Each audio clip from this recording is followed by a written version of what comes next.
What's poppin', Cougs? Welcome to Coug on the Clock. I'm your host, Alex Huddleston. And I'm McGuire Sherman. Today we're going to be talking about some Wazoo football. And we're going to talk about the ALCS playoff race. Perfect. All right. Actually, I want to start with that. That sounds like a great topic to start with. Awesome. ALCS base.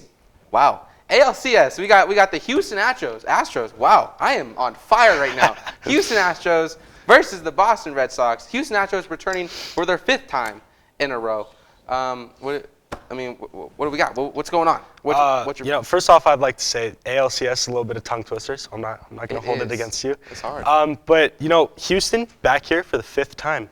Crazy. It's kind of crazy. It's kind of hard to root for them, with all the allegations and caught cheating and stuff. Yeah, but like they made it 5 times. They've made it 5 times in a row. Like by now, they would have stopped the cheating. At this point now, it's just like. Or will they? Or will they? We don't know. But they're going up against a pretty good Boston team, 90-win Boston team. Okay. So it's going to be tough. I really have Houston in 5, honestly. Houston's high payroll, big name players. They're going to get the job done. They're going to come through in the clutch. They're going to get it done. Yeah, I got Houston at 6. You got swingers like Carlos Correa. You got Jose Altuve. You got Jordan Alvarez. You got Kyle Tucker. You got some hitters on this team, man. Yeah. I'm not talking about like football hitters. I'm talking about swingers. You know what I mean? I would agree, honestly. So I actually went to a lot of Mariners games this season, being from Seattle, and my most impressive hitter was Jordan Alvarez, and I think he's the X factor. Is like when the bases are loaded, you want this guy on the plate. I mean, he's gonna crush the ball. I mean, 400 feet easily. That's an automatic for him. So I think the key is getting base runners on the base and then having that big guy coming up and swinging. And pitching for Boston's a little tough, but I think Astros can do it. Yeah. So Jake Myers, center fielder, his injury. How do you feel like that's going to affect the series? Not too much. I mean, he has a pretty good bat, but fielding-wise, it's not going to do much. Oh, well. Was that already 3 minutes? Oh, my gosh. 2. Brinkley. Keep going. We're going to keep this in. Oh, we got 1 more minute to talk about the ALCS. We love baseball. Yeah, we love baseball. So Jake Myers injured his left arm running into not running into the wall. He went to catch a fly ball that went over the fence, ended up being a home run. Unfortunately, he didn't catch the ball. Was a score, and he got injured. So prayers up for him. Good luck to both teams in this series. I'm actually very excited. It's going to be a really tight, I think, really competitive series. We got 2 really good teams in there. So you both got Houston? Yeah, I'm still going with Houston. All right, Red Sox, surprise us. Yeah. I think we should probably start moving on though. Yeah. There's the bell. Time to head to class. It's a pretty good cue. Wazoo football, man. What do you? We weren't so impressive in the first half. Scored 3 points. It was a little sad. It was a little expected though. This is a 4-1 team that we're playing, and Oregon State was crazy. Yeah, Oregon State. Who would knew? I'm totally honest. I didn't think we were gonna win this game at all. Yeah, neither did I. I was like, oh, this is gonna be a really unfortunate homecoming. Yeah. Sorry, Cougars. But you know what? Because I work for the Pac-12 network, right? So I was playing valet this weekend, so I got to drive a bunch of cool cars. It was really nice. But I was listening to the game on the radio because they told me to go get sandwiches. That's what they pay me the big bucks for. So I was listening to the game on the radio, and I listened to the commentary. He said that we've won the last 7 straight games, and now 8 against Oregon State. So, I mean, I didn't know that going into the game. I thought that was crazy. That was an amazing stat. That's pretty insane. So I feel like, it's kind of one of those given games. Like maybe, it's a snake bite game for Oregon State. They're always going to come here and they're going to lose. That's fair. That's just how it is. 28 points in the second half came out of nowhere. Yeah, was not answered. Not answered. No, it wasn't. Dude, it was crazy. That game was awesome. It was so exciting to see. I haven't seen the stadium that filled yet. As a new Cougar, it was so cool. Just the crowd cheering, screaming, everybody's freaking out. Especially that last drive was super stressful. But I mean, moving on, they're going into Stanford. They're going this week into Stanford. I'm still going to be a pessimist and say that Stanford's going to beat them. See, I don't know. I feel like it's pretty evenly matched. You got 2 3-3 teams. We're coming off a really exciting win against a 4-1 team. And I hope that we carry that energy over. And I feel like in these situations we have carried energy over, and we've been electric to start games. As of the second half, I feel like we're the 2013 Seahawks in the sense that the second half and the first half are 2 completely different games. So we could win or lose it in the second half. Okay, yeah. And actually, what's cool about this game is both teams, Stanford and WSU, are both tied for second in the Pac-12 North. So this kind of determines, who's second place under Oregon State, which we already beat. So we're coming for the Beavers. Build that dam. It's not gonna be strong enough. But like Stanford, this is why I think Stanford's gonna win, because they beat USC. Now I'm not saying that's why you play the games. It just it looks better on paper. But they beat USC 42-28. We lost to USC 45-14. Now, yes, our quarterbacks got hurt. We didn't have a quarterback. Didn't really have an offense going in the second half. But Stanford was able to hold that pass game that USC was clobbering us with London. Oh my gosh, they held them. I think it was like 107 or 230 yards, something like that. I love that bell. I just ordered that off Amazon. Not sponsored. Next up, we got the NFC West. I just want to say I called it so far. I said the Cardinals were the best team in the NFC West. I mean, going into it, I thought they were the worst. I feel like they did not progress like the other teams did during the offseason. I don't feel like they made enough moves. They got J.J. Watt. What has he done? What hasn't he done? What are you talking about? He's scored touchdowns on offense. I know that was like 7 years ago, but J.J. Watt. He's washed. He's washed. J.J. Watt's a dog, all right? Yeah, I mean, he definitely provides more support for Chandler Jones, and I think it makes Chandler Jones better. Oh my God, that pass rush is crazy. I don't think that J.J. Watt's productive. He's not what he was. He's there to be a distraction. And that's what he said in that interview. Fair. He was talking about how he's fine with not getting a bunch of statistics and getting sacks and stuff because he knows it's helping the team, because the offensive line will double team him and they'll forget about someone else. Exactly. And that's what he said. And it's like, to have someone on your team that's like that and that humble and understands to do that to win you have to do that to win the game, and you have to sacrifice your legacy. I think that's great. I love him for that. He's awesome. Yeah. So you get the Rams 4-1, Cardinals 5-0, best record in the league, undefeated.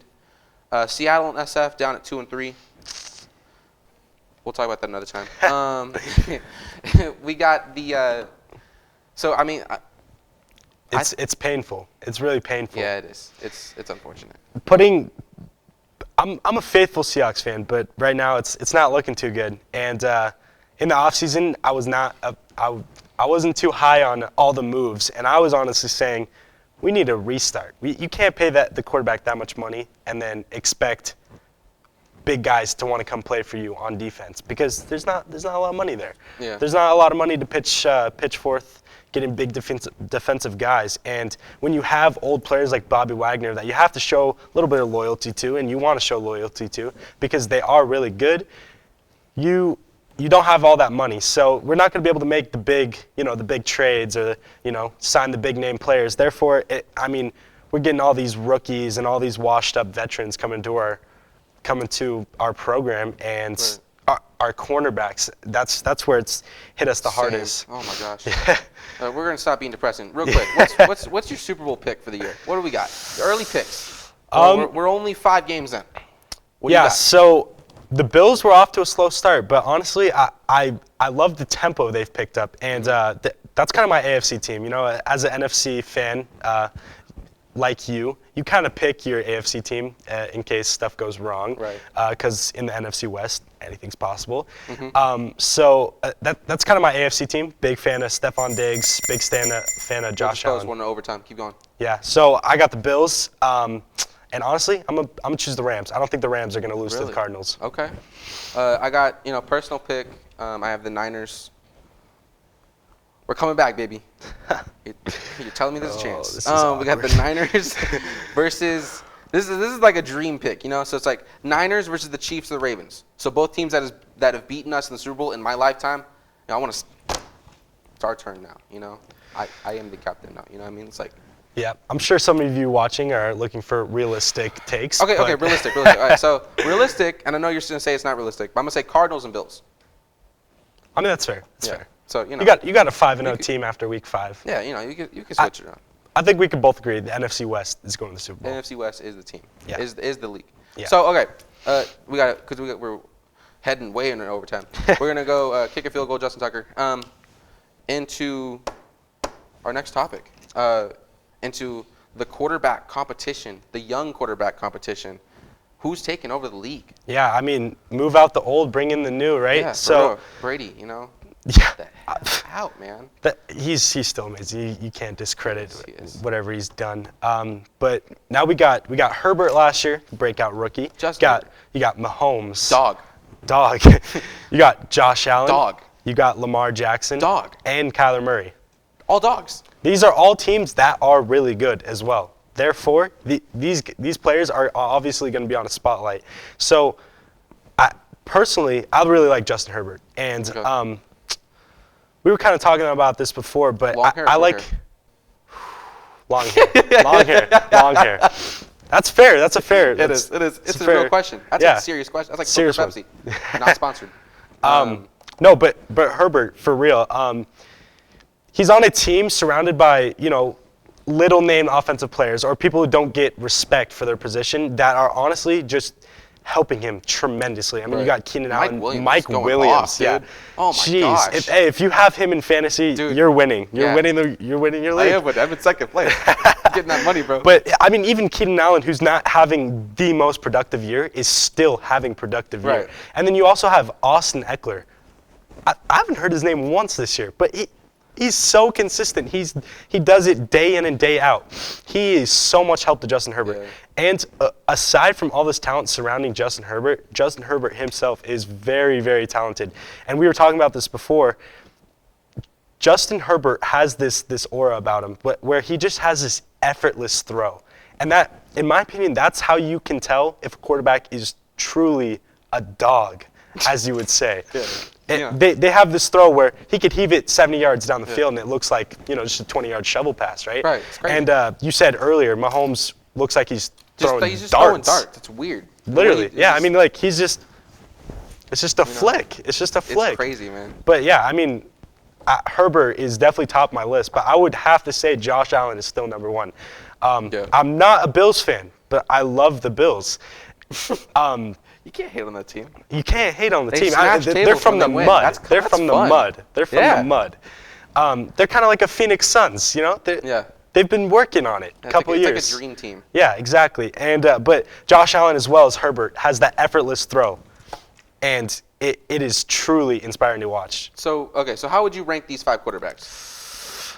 I would put Allen, then Murray, then Herbert, then Mahomes, and then Jackson.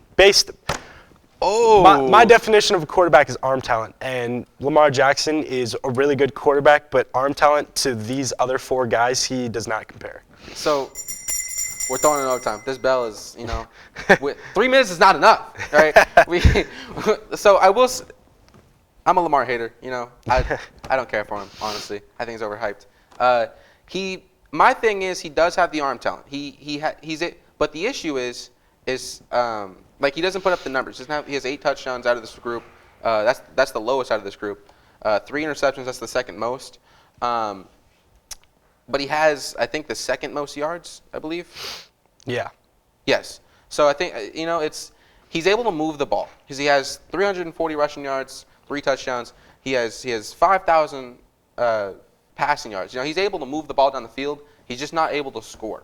Yeah. But it might be, you know, might hand it off. You know, it's like there's different ways you could score. But that's where I do put him higher up, but I don't put him at the bottom. So I got Josh Allen number 1.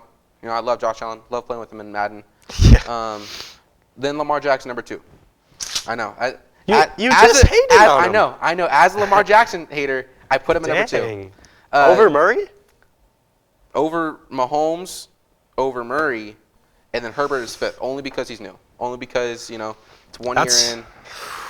I know, controversial. Hey, 1 year in on a low-key team, putting up the numbers he is. I mean, he had a Rookie of the Year season last year, and he's looking like he might be able to, run for the MVP race. Yeah. And only a couple players have ever done that. I mean, that's a huge thing to be able to put up numbers like the best quarterbacks. I'm be honest, I haven't been watching him much. Like I see the stats. Hey, maybe you should watch him tune that in. often. Maybe you should tune in. He's magical, man. He's magical. Chargers games. He's magical. I guess to start watching Chargers games. Yeah, you should. But we gotta move into our last goodbye, but not goodbye. That sounds really depressing. See you next time. Yeah, no, Yeah. we're not seeing you next time. First, we gotta say happy birthday. Happy birthday to Bryce Harper, of the. Is it not? No, he's not the Nationals. He's the Phillies now. Phillies, yeah. Uh-huh. Signed The other red team. huge contract. That's a birthday present within itself. There it is. There That you contract. go. He has beautiful hair, by the way. I've always thought he has a great looking head of hair. Yeah, so it's Trevor with the shoulders and Alex with the hair now, huh? There it is. And then happy birthday to the late. I'll mess up his name. Manute. Manute, yeah. Manute Bull. The legs of a giraffe. Yeah. Moved around the league a lot, but he was a defender. Yeah. He was a very talented defending player. So rest well, rest easy. Happy birthday. But I mean that's all I got. Anything else you want to add on? You got to watch some Chargers games. I know. I gotta watch Chargers games. That's my homework. But yeah, don't forget. By the way, like seriously, you guys. I'm serious. Okay, you need to. If you don't have Instagram, get Instagram. Don't tell your mom you're getting it because. I mean that's what I did. And I still have it. So good role models out here. If you have Instagram, go check us out on Instagram at unorthodox.sports. Wow, I am on a roll today. At unorthodox.sports. Please follow us on Instagram just so you can kind of catch up on what we're doing, when we're posting, where we're at. You can do some polls. I know our social media manager, she's throwing stuff up all the time. It's crazy. But yeah, get involved. Come let us know what we should cover. I think that's all I got to say. You guys have a wonderful day. I'm your host, Alexander Huddleston. And I'm McGuire Sherman. Signing out. Love y'all. Go like and subscribe.